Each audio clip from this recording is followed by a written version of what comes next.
இதுதான் ஓலை வலைன்னு சொல்கிறது, சுற்று ஓலை. இப்படி தான் மீனை வளர்ப்பாங்க. இதான் இங்கே மீனை பார்த்துருவாங்க பாருங்கள்.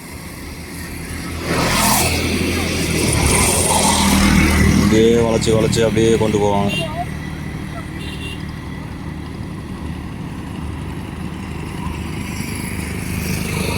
இதுதான் மெயினான இடம், மீன் வளைச்சி உள்ள பத்துறது. இதுக்குள்ளே தான் அந்த தூர் மால் இருக்கும். எல்லா மீனும் உள்ளே போய் உட்கார.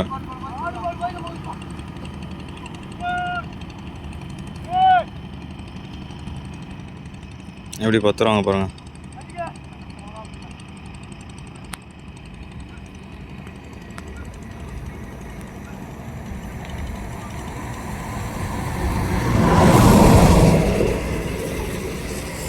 அவன் நிறைய வீடியோ வரும், பார்த்துக்கிட்டே இருங்க. லைக் பண்ணுங்கள், ஷேர் பண்ணுங்கள், சப்ஸ்கிரைப் பண்ணுங்கள்.